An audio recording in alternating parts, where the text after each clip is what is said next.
6:03, so we can be on time. So I just want to welcome everyone to our Advent meditation series on Jesus and the Disinherited. What I want to do is first start us off with a little prayer, and then we're going to do a little get to know you, because my co-facilitator, Sarah Yo, is our seminarian. She may not know all of you, so we're going to do that, and then we'll go into the discussion of the chapters. So the Lord be with you. And also with you. Let us pray. Most holy and gracious God, we give thanks for this time together to open our hearts and prepare for the coming of your Son, Jesus Christ. Help us be mindful as we talk tonight about the topic of fear, that in you we have nothing to fear, that in you we learn to conquer our fears and to be able to move past that which we find uncomfortable. And in that, we are able to share love, greater compassion, and empathy. In your name we pray. Amen. Amen. All righty. So with that, I want you to say your name, how long you've been at St. John's, and what is your favorite ice cream? And I'll go ahead and say, I'm John Owens, and I've been with St. John's for 1 year. And my favorite ice cream, I just tend to be a very big chocolate sundae lover. Who wants to go next? We'll go, so we're next in the square. My favorite ice cream is Haagen-Dazs. Oh, my name is Ray Reese. I've been at St. John's since 1985.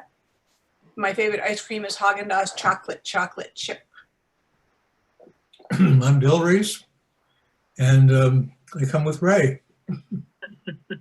You don't like ice cream, huh? Her ice cream? Coffee. Thank you, Susan.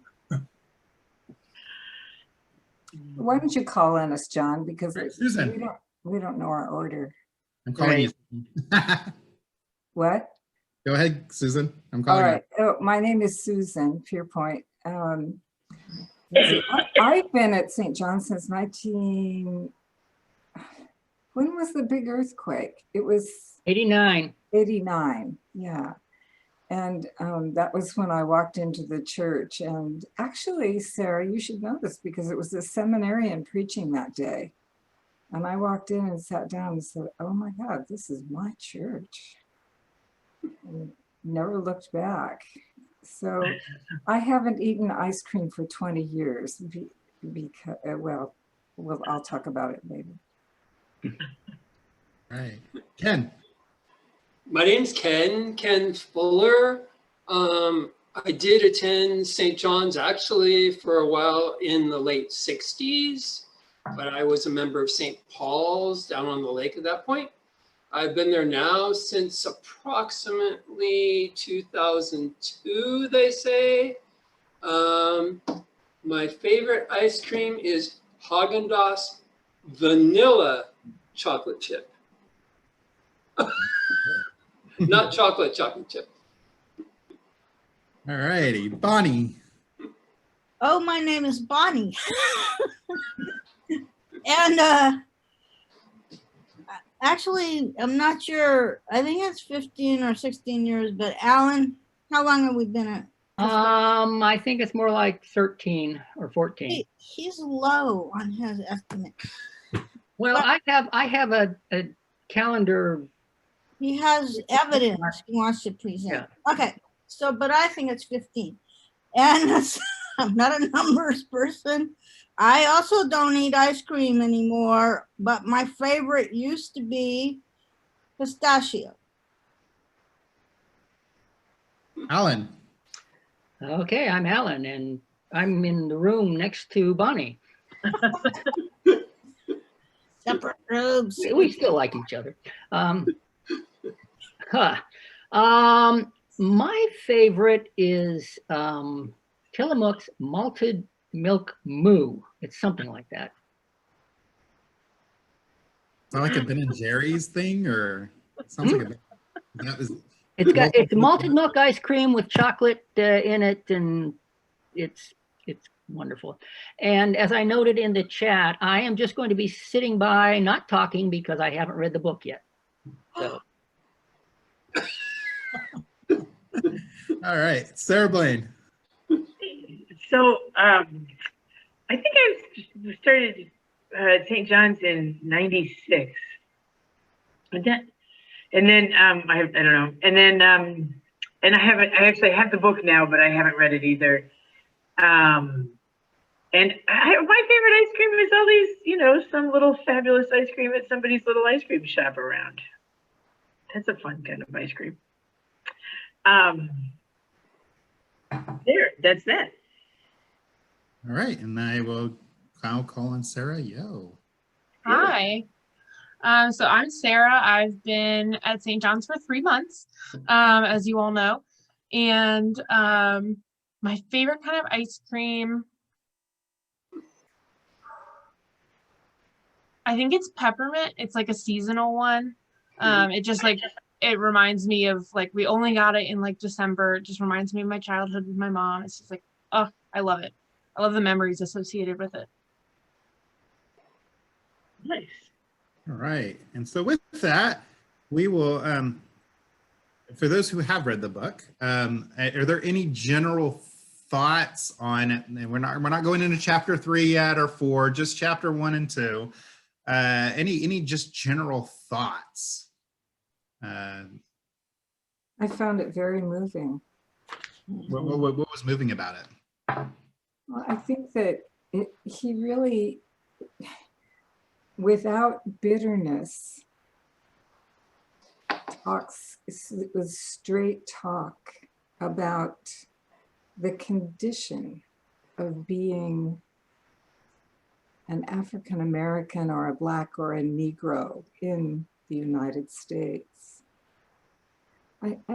There's a friend I have from North Oakland Village who came to the United States from Cape Verde, I think. And he's Black, and he said to me, I did not understand when I got here why everyone who's Black is traumatized. I just don't understand it. I'm not quite sure how it could have happened. And I thought at the time, oh, really? Everyone?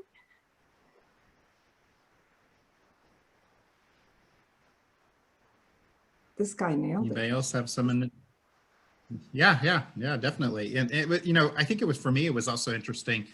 I mean, knowing that this work was written many years ago. I mean, we're talking about World War II era here, and to think about how much has and hasn't exactly changed in all that time period was real eye-opening for me, I think, as I was reading his initial interpretation and just trying to put it in the context of his time frame. Anybody else have any initial reactions? Yes. I have read this 20 years ago and now just reread these chapters. And I don't think I got it 20 years ago. I mean, I read it and it was on a list for grad school. You had to read that. It was part of the canon. I mean, I think I appreciated it. I think we discussed it at the GTU at the time in terms of social theory and whatnot. What's changed is Black Lives Matter. I actually didn't get that until this last go around. I think so I'm spluttering because I feel like I actually need to be in a position in a posture of listening and not knowing and stopping thinking I'm so smart that I understand what the plight of Blacks in America is. But it does seem, you know, part of what Susan was saying, I felt like I was listening to a pastor, brilliant scholar pastor, and he's talking to younger, mostly younger, you know, I feel like he's a great mentor. But then I'm sitting on the side listening to what he's saying to his people. And I'm taking notes. Anyway, that's enough of an intro, but I'm kind of humbled by it. Definitely humbled. Yeah. Yeah. Ken, what were you? Yeah, I read the book. I read the book last week, and then I reread chapters 1 and 2 yesterday. Thoroughly enjoyed the book. Looking at it from different points of view. Also found it very disturbing. Yes, obviously I'm Caucasian, but I found it very disturbing because I had to keep stopping and rereading sentence after sentence. As many of you know, I mean, it's not a secret, you know, I was bullied as a child, going to grammar school in Piedmont. And so, yes, of course, I'm white, but same thing, similar things, I'll just say, happened to me that I can get into that book. So I'm very glad this book was recommended. Ray. Well, I feel as though in the last, I guess since Black Lives Matter, that most recent event created a marking for me in my life with the video of, I can't remember his name, George Floyd. The video of that, and then since that time in history, moving forward, I'm reading a book in a group with Sarah and Alan, written in 2018. He tells the same story, but in a different way. It seems to me now, as I go back through my old newspapers and magazines and New York Times, it's the same story. It's the story of this oppression and this slavery and our knee, the white supremacist knee on the neck of the downtrodden Black, that I'm reading again and again. And it's not that it's a new story, but somehow I'm certainly hearing it in a different way. But because of Black Lives Matter, there's context for everything that comes out now that even mentions a Black or a Negro. There's a whole contextual set to it that amplifies this for me. So I share the feelings that some of you have said, and I've been dumb, fat, and happy until Black Lives Matter, pretty much. I've been kind to the downtrodden and given some socks. Yeah. Great. So with that, I'm going to turn it over to Sarah because I believe she has our first question she wants to throw out there. Yes, I do.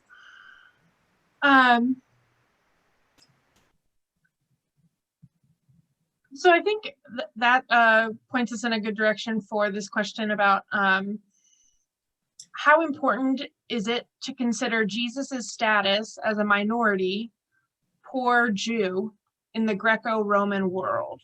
How did that affect his life and teachings? And so, yeah, I'll pose it there and let people make their own connections.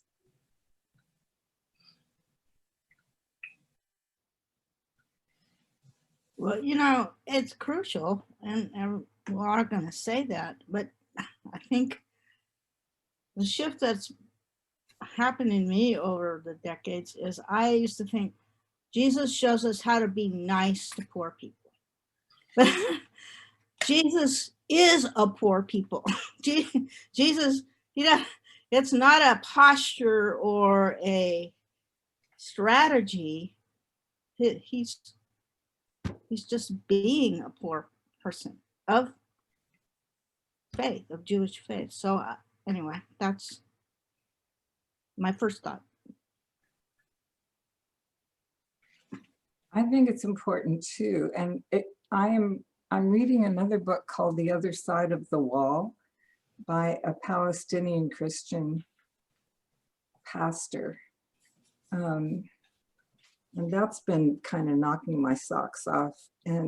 But he says in the Palestinian context, he has a story very much like this one. This book it has a refined and very beautiful language, I think.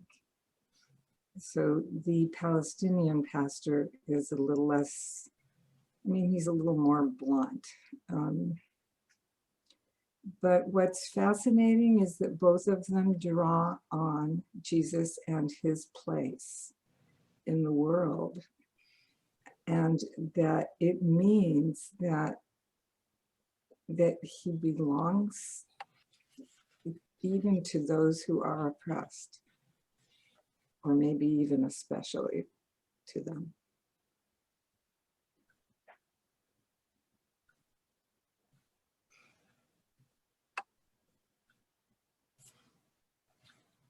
Go for it, Ray. The picture that the author drew for me on page 10, I knew that Jesus was poor. I knew that he was a Jew. I didn't so much I didn't have the feeling of his minority status until Howard Thurman pulled it together for me in page 10, that Judaism was a culture, a civilization, and a religion, a total worldview in which there was no provision for any form of thoroughgoing dualism. Judaism's problem was to exist as an isolated, autonomous, cultural, religious, and political unit in the midst of a hostile Hellenic world. I knew about half of that. I didn't feel it. But if I transfer that language onto our minorities now, or around now, or recently, or in our history, how could anybody survive under those conditions?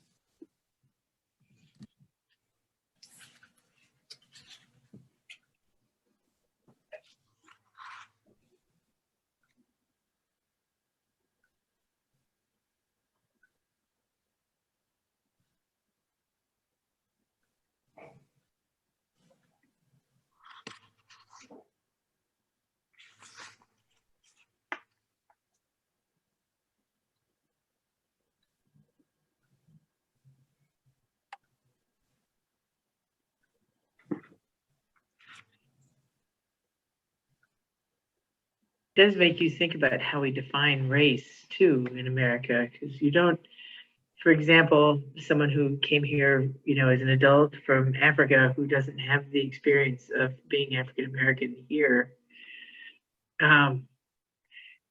is seen, in our culture as not being any different. Like we have this sort of African American, a Black definition, which is sort of the one drop definition.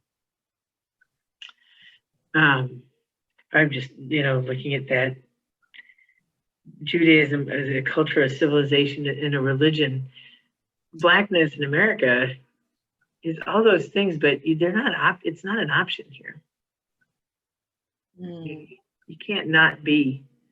You can't convert. Mm-hmm.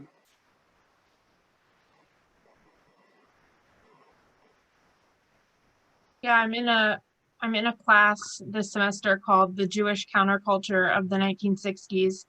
And we've been looking at how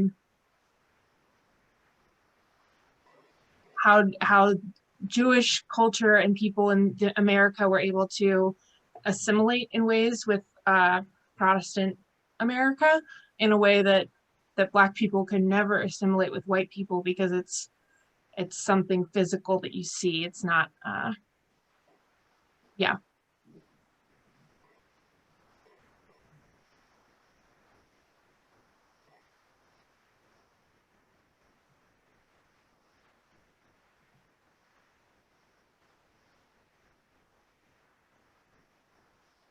So, in thinking about that, what's the follow-up question, Sarah?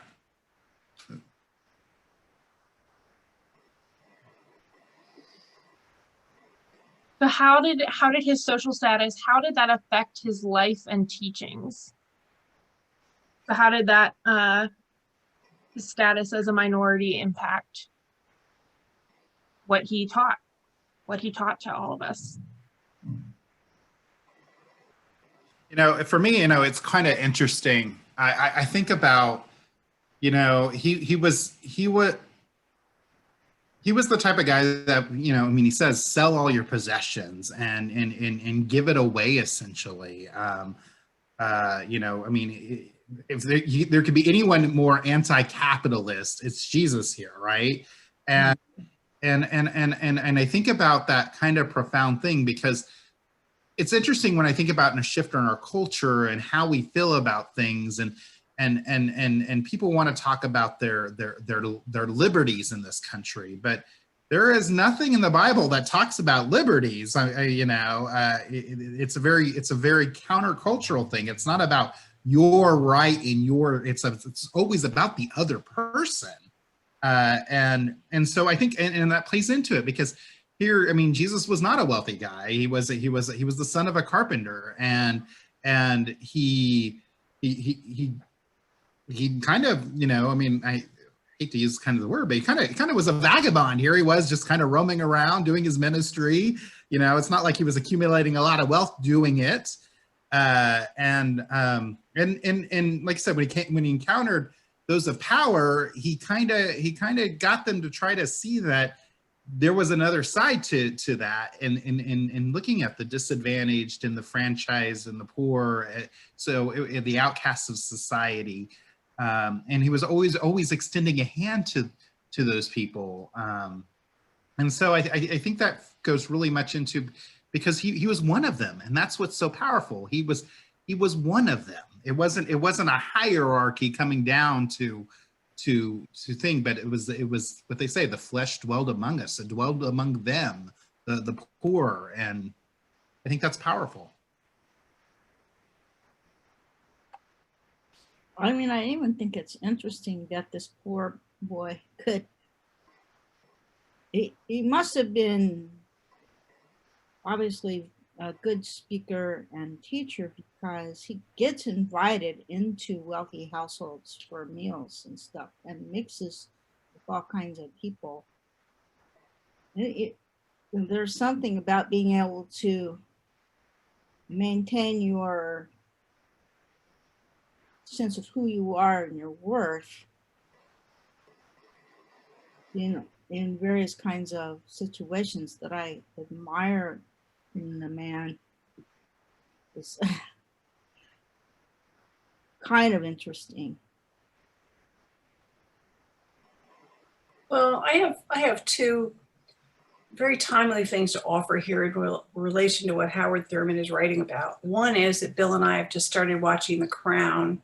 Mm-hmm. If you want to talk about the inheritors, we're in season 2 now, and the amount of jewelry is just up my alley. I mean, Phillips was crowned yesterday in our episode, but it was so gaudy it looked fake to me, and I desired it with ermine around the edges. And the other thing is an article that I read in the style section of the Times just this afternoon. It's from the Sunday Times, in which young inheritors, young capitalists who are, any of you read that in the style section?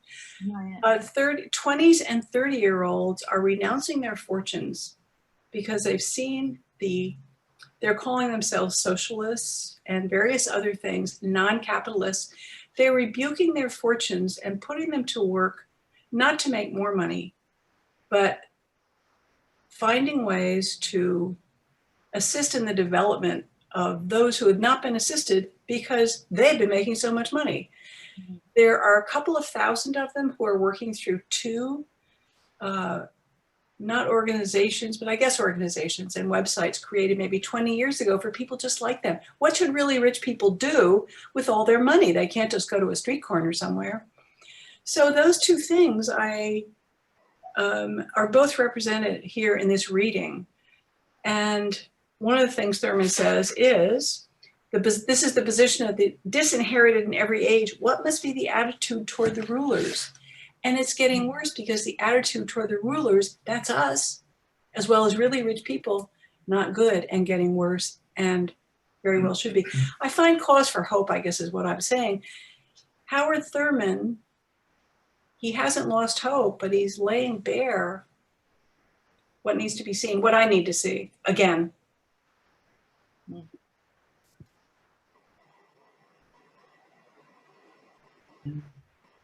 I think I think of it in a discussion of who gets the vaccine first. You know, nobody's mentioned prisons and prisoners. We just watched in California this year. You know, California had really low COVID rates at the beginning, and we changed our behavior. And then these men got transferred from Chino to San Quentin, and who were positive. And all the hospitals, you know, not only just in Marin, but you know, they filled up hospitals in San Francisco and the East Bay as well. And we still aren't, you know, learning. And you know, in California, you look at the counties and their colors, and the counties with prisons in them are darker colors. We're keeping a bank of virus in poor communities and in prisons. It doesn't seem to be part of the discussion at all. That's interesting. I so appreciate that you brought up prisons and people who are in prison, especially with Howard Thurman over and over again uses the metaphor of people who are up against a wall with their back against a wall and nowhere to turn. And that just seems so, I mean, I can see it. I can picture it. You know, if you're in a cell and you can't go anywhere, you really are disinherited. Your back is against a wall. Right. You can't close the door. You can't improve your ventilation. You can't keep distance. Nope. You have no choice. You know, somewhere Thurman, I can't remember which chapter it's in. I mean, one or two, but he's talking about, I think it's his mother or his grandma. His mother. That didn't like Paul. Oh, that was grandmother. Was that grandma? Yeah, that was grandma. That was grandma. Like Paul, because Paul uses the not just metaphor, but he talks about slavery and slaves, and we're slaves of Christ, and that was no good news for grandma in that. So, but the point being partly about going back to Jesus, he was not a Roman citizen. Paul was. So that lack of status and even the ability to bank on that. Now, we just had a big event where we exercised our citizenship. And I'm glad we have it and that we could do that. But I just think those early Christians would have been in awe that we would have this kind of power that we have. It's like, what? You can vote. I mean, we had a kind of Herod in charge, but we could depose him pretty quickly. They're both crazy. I'm getting off topic, but my point was about citizenship and power. You know, it's interesting about power, because I was thinking about that reading. I read the first chapter. I haven't got to the second one yet. But Jesus found a kind of power, the power of humility, that really is leveling and in a way of regarding people that doesn't have to do with their rank and station and so on, but in terms of their humanity, let's say, or their divinity. That it's a way of really undermining, doing away with the usual marks of power and status. I don't think he was coming at it from that that kind of almost vengeful standpoint of how do I knock these people off their perches, but just from the heart. I think what you said, Bill, made me think of something else. And I think the part of the first two chapters that blew me away the most was the way he said something like, once you know that you are the beloved, changes everything. Mhm. It makes it possible to live with dignity with your back up against the wall. And I just, wow, that's huge. And if you think about Jesus and who he was, he knew he was loved, right? He's kind of, he got that. And it was, in a way, that was what enabled him to project that kind of presence in the world. I know from personal experience that I am a veteran of various 12-step programs.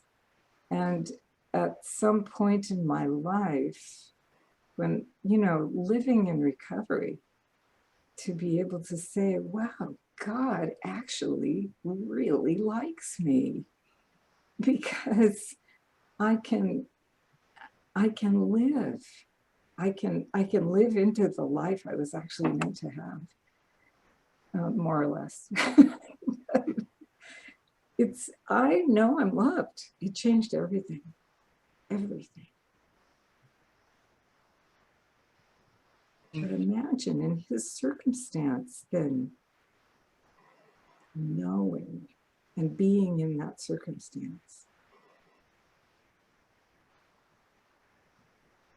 So he's rich in that way. The poor boy, but very young age, he has the voice from on high. This is my beloved. I'm well pleased. And that was before he had started his ministry, as I recall. Which is interesting when you think about it, just in the context of Advent 2 is the lessons on baptism, actually. You'll have this Sunday. There do we have a third question, right, for chapter 1? Yes. So this one was a big one, just long. We want to do the really long one or the shorter one at the end? Either one, whichever you pick. Okay.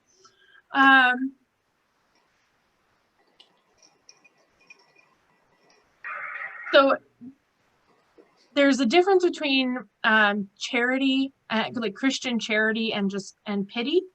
And so Christian charity is the highest, noblest form of love, whereas pity involves a sense of superiority. So the question is, can charity or help given to the dispossessed, even when executed with like some missionary efforts, can that actually stimulate pride and arrogance, and like in the people who are giving, and contribute to a sense of superiority? That was a complex question. Yeah, I noticed that. That's one of the places where I felt how long ago this was written. And people do discuss whether or not Thurman is an early liberation theologian. But the difficulty I have with the word charity is that it may be in some frames the highest value, but if you let me just say, as a white person, if I give charity, I don't change my position. I don't change my status whatsoever. I can be very generous, but I haven't done that thing where I have become in solidarity with the poorer person, and I am not accompanying them. I'm maintaining my status, and then I'm being benevolent and I'm giving it. So of course, giving of any kind would be better than just pitying people, which I guess is the point that he was making, but he didn't have that model, that other later model of that I'm talking about that started to critique charity. Anyway, so. You know, here's a concept I was just thinking, and I kind of want to throw this out there. When you look at the actual translation of charity in its finite form, and you can with caritas, you know, giving freely. You can also interchange the word charity with mercy. Mm-hmm. I'm just wondering if you were to use the word mercy, i.e. instead of I'm giving to charity, I'm providing a mercy ministry. Does that change any kind of context for you? I'm curious about. A little bit, but I'm just it messes with the sense of power and who has the power and who's going to keep the power and keep these people, you know, maybe a little bit better fed and clothed, but still oppressed. Well, and I think to kind of iterate what you were talking about in the power dynamics, I mean, that's why, you know, I always find it interesting, the people who are willing to do acts of charity, they love to do things like our vision program, for example, but they don't want to get involved in justice ministry. And, you know, it's like, which is not the quick gratification. Justice work is a lot harder. But it's how you're going to hopefully root out some of those systemic issues. So, you know, I always think, I'm always very mindful of that when we think about the concept of how many people are willing to be givers, but they're not willing to help change things to actually make life better. Yeah, I think you've posed an interesting question about mercy versus charity. I see them as very different. Mercy is like has a quality of forgiveness in it to me. But the charity, I gotta say, this afternoon, right, we're having a coat drive at St. John's. Warmth, you know, coats for people who don't have homes. And I'm looking at my jackets and looking at my coats and saying, how many coats does one person need? I think I can't spare very many coats. It's hard. I mean, that was right up there, right? Who are you? The privileged class with more coats than you actually need. Well, I have another question to go with this one, Sarah, and that is, or really a statement, there's a matter of intention that you're offering in that question. So I would think about my intention. Let's just use the example of a coat, because perhaps all of us are thinking along that line now. And Bill is offering some sweaters, and I haven't looked at my coats yet, but what is my intention if I leave aside mercy right now and Lady Bountiful? What is my intention in going through my closet? And does my intention need to align in some way with anything in particular? Would it be enough to give a warm coat because it would keep somebody warm? Or do I have to be intending it with love and other things laid upon it? It's a question. If I give it, is that enough? When I was a teenager, I thought about this a lot because I felt paralyzed and useless and helpless. And I would think, is it enough if I think kind thoughts and weep for people when I'm sad about them? And I couldn't get any farther than that. I didn't know about action. but now it's possible to have the feeling, I think compassion, I'm not sure about mercy. It feels like a really old fashioned word to me, but compassion acted out with an act of love seems to perhaps answer what you asked, Sarah. I'm not sure, but that's the way I'm thinking about it anyway. And if I just want to say one more thing. If before I go through my coats to look, if something bad happened to me and I were in a bad mood and it was my task to look through the coats at that moment, I would not do it because it would be tainted for me. So the intention for me is important. Excuse me. I just want to point out in the chat, Alan wrote, there's confusion caused by agape being translated in the King James Version as charity. Oh, problem. Yeah. Well, and that's what I go back to is the root words in Greek and Hebrew kind of change when you look at the context of the word. And that's why I threw out the word mercy, because if you were to look at kind of the way mercy translates sometimes in the Old Testament terms, Hebrew, it kind of develops this more concept of charity. So with that, why don't we move on to the topic of fear and move on to our first question about chapter 2.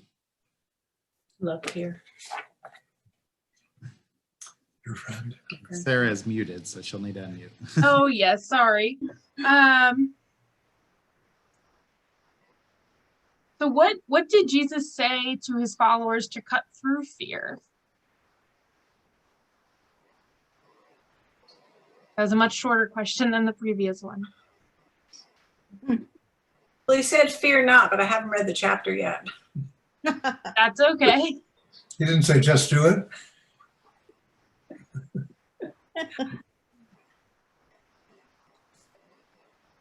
Fear not, for I am with you.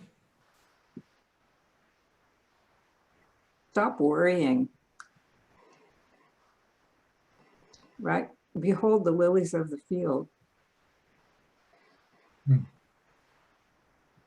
Fretting is not necessary. That goes back to the beloved. That surrounds you. Where's fear?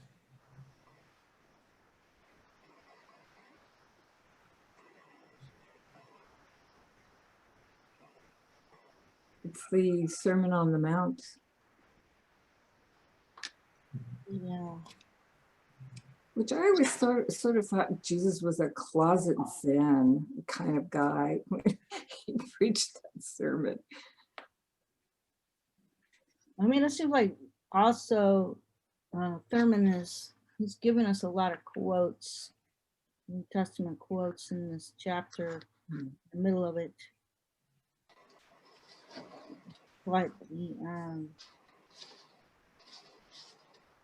one sentence answer that he gives is from Luke, where he says, "Fear not, little flock, for it is your Father's good pleasure to give you the kingdom."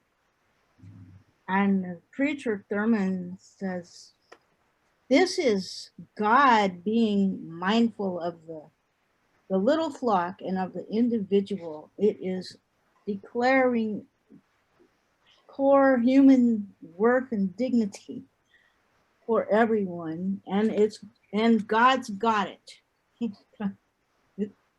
Despite what circumstances may look like, fear not. And there's even this, now it seems like my page numbers might be different from the ones that Ray was using, but I have on page 50 where he's talking about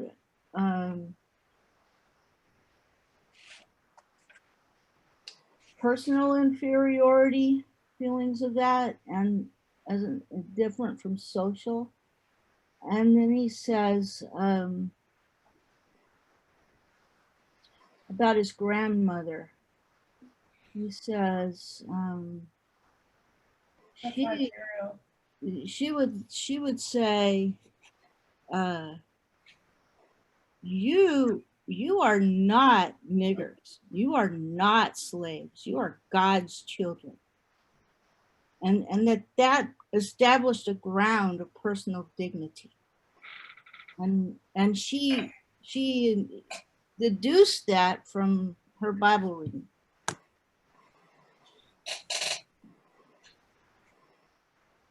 So it's not a quote from Jesus, except for that back to fear not. God is, it pleases God to give you the kingdom. Well, what I see here, if we look in the same chapter, we can look at page 33 or not, but about, being despised is one step away from despising yourself. And that comes right after, talking about, seeing God, white, blonde hair, blue eyes, and that throne when you went to church, some people, as a little kid, and all the little angels, they're so cute. They all have little blonde locks. And even Satan was red, but the imps were black. Mm-hmm. And so he's saying,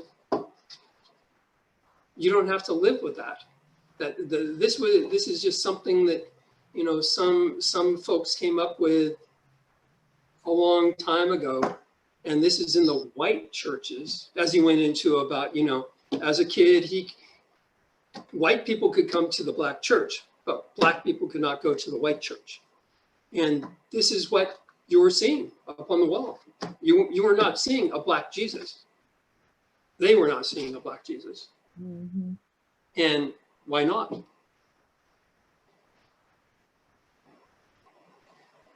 Yeah, it's interesting. I remember when I was a missionary in Panama, and it was the first time I really think I've been exposed to a little bit more of a multiculturalism. At the time, I was attending an African American congregation in the Episcopal Church as an Episcopal Service Corps, or that was my sponsoring parish. When I was actually in seminary, because I was part of the Panama Project. John Cater was the founder of that program.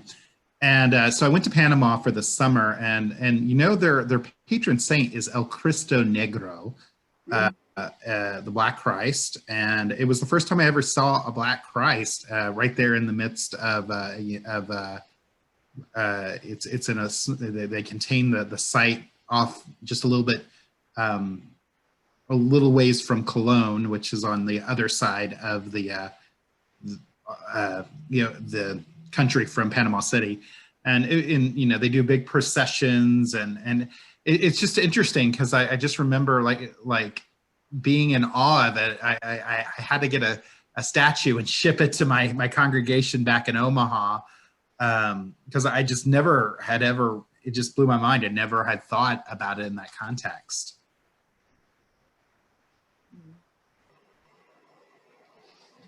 There's a Black Mary.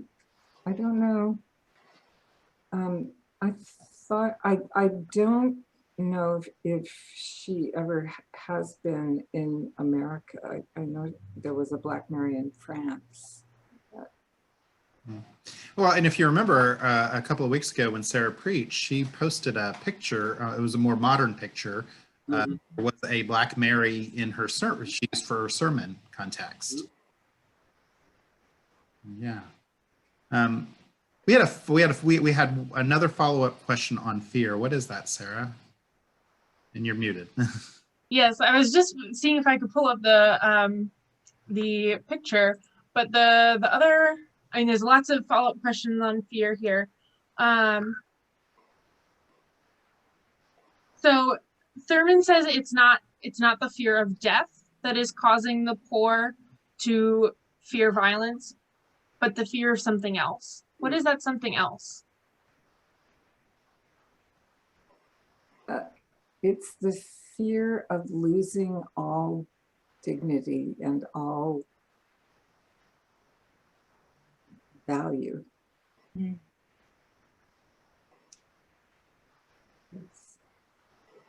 It's the way, I wondered if some of that was not kind of guy stuff, like I have to fight if someone's come after me so that the woman in my life will not see me lose face as I'm being killed.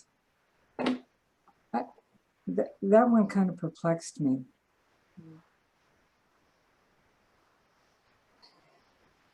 Well, I can see it from a woman's perspective. You know, I mean, it's what rape is. It's obliterating your choice and your, you know, your humanity.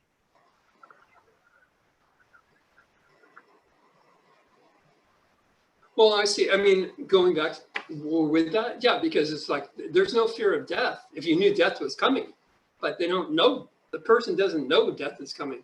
They just know they have to be fearful, so they have to be quiet and they have to be, you know, subservient because of what this has been going on for 1,000 years. That is the fear to get rid of. That you're up against this wall and the police aren't going to help you. That's what it said right in the book, and it's true. The police aren't going to help you. You're up against that wall, the police are going to look the other way.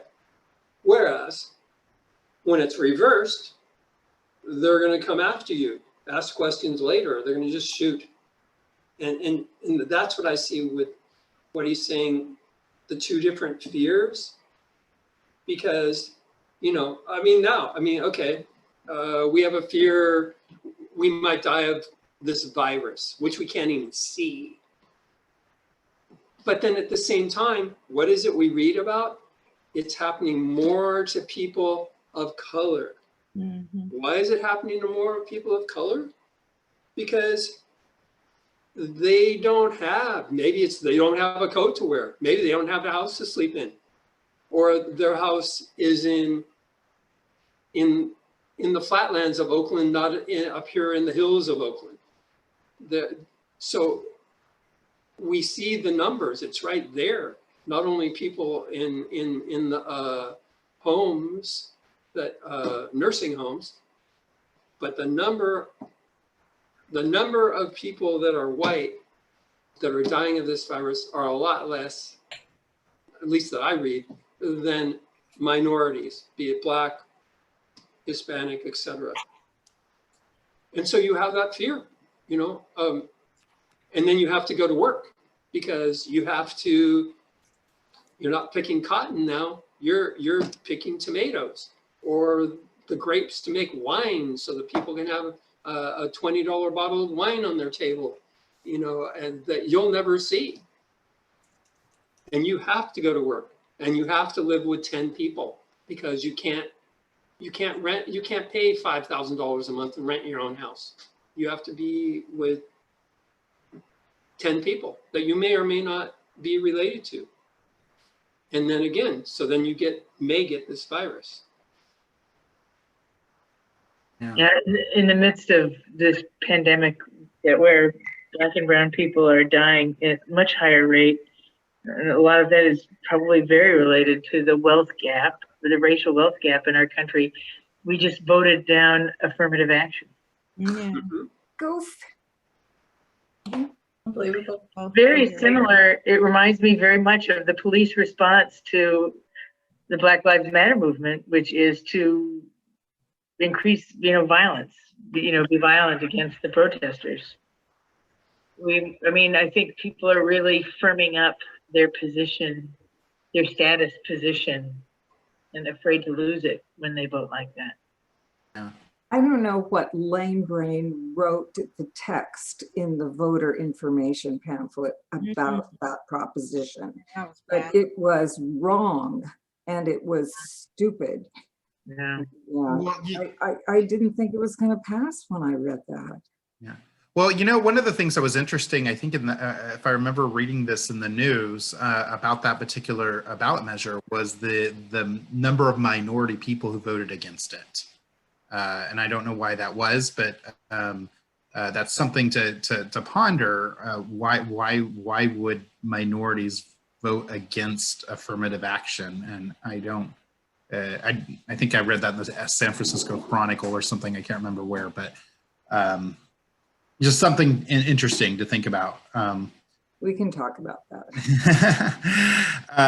With that, we're about running out of time here. I just kind of want to, before we wrap up, I just want to remind you that we will be continuing next week. We can we can talk a little bit more on fear, and we'll be moving on to deception, chapter 3.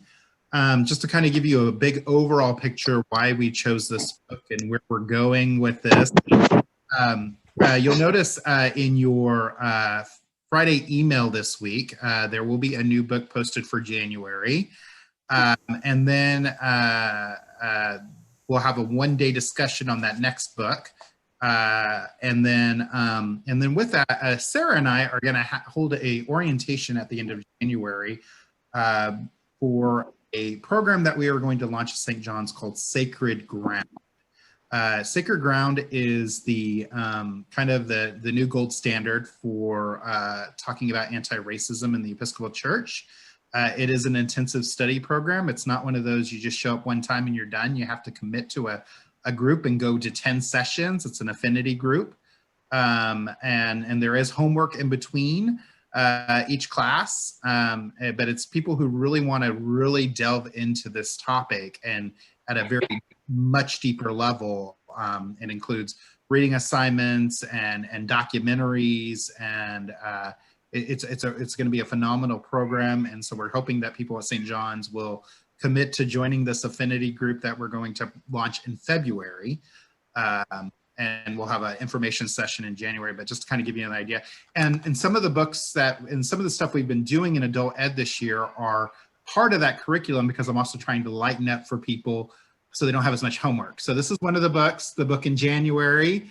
If you saw if you went to Ghana with me on the pilgrimage video series, that's part of the Sacred Ground. So I'm trying to lessen people's homework load by saying, oh, I've done this already. So just keep that in mind. The book you're holding?